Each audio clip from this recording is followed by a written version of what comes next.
Since 2009, the government's gross loan debt as a percentage of GDP has gone from 23% to over 77%. It all started with the global financial crisis back in 2008, which was shortly followed by Zuma and Cyril eras. Our economy has yet to recover. The government's grand plan, expand fiscal policy, which means that the government spends more to try and solve the crisis, which consequently makes us even more reliant on the debt. In this video, I'm going to show you the reality, the details behind South Africa's total debt bill of 6.8 trillion rand. But first, we should take a look at how government spend has changed over the years. This graph is showing you the change in spend from 2011 to 2024. What you can see is how debt service costs rise. Community and economic development stay in the same area. General public services has shown absolutely no significant increase. As we hit 2020, social development takes a huge step forward. But we continue to spend so much on learning and culture. This is a great visual representation of how our taxes are being spent. General public services, stagnant. Debt and social development, climbing all the way to the top.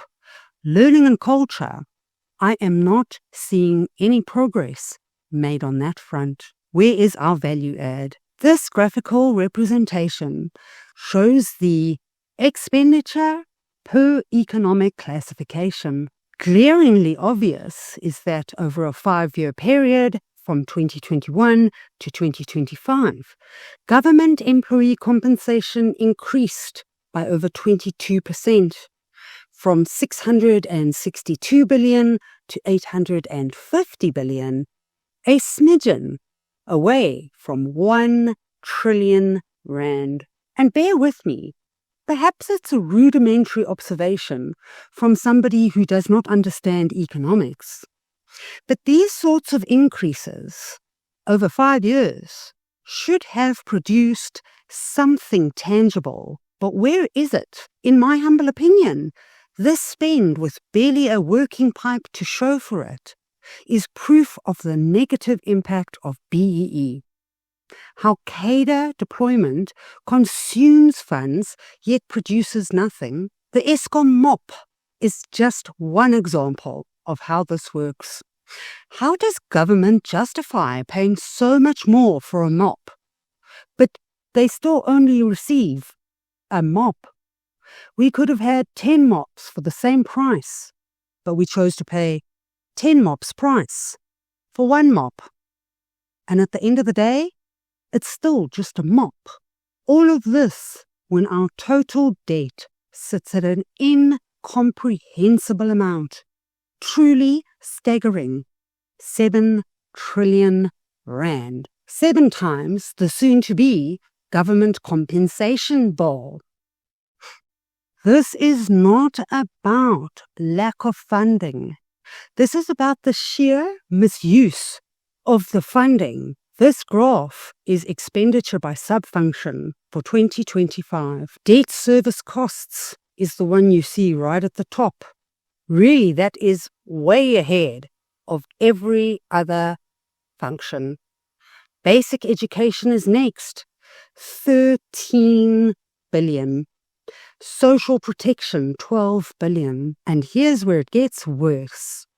In the latest spend data straight from Treasury, government spent 79 times more on management and business professional services than they did on law enforcement, national security, safety equipment, and supplies. 79% more. This data supports my suspicion that the ANC is more worried about how they look to have all that fancy paper. But there are no tools, there is no infrastructure, no electricity, no water. to turn that very expensive pile of paper into a reality which benefits all South Africans. It's all about looking good. Whether or not it is good is not up for debate. And remember, this isn't about lack of money. It's about sheer misuse of the money government already has. The cheek to give themselves a raise.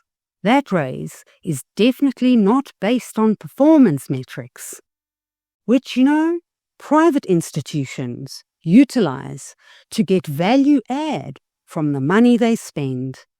Classic business principle. I can think of 2 ways to fight against these sorts of policy decisions, especially with budget just around the corner. Keep all of this in mind when Enoch stands on stage and asks for that dreaded 2% VAT increase. Because this is the detail. This is where our tax money is going.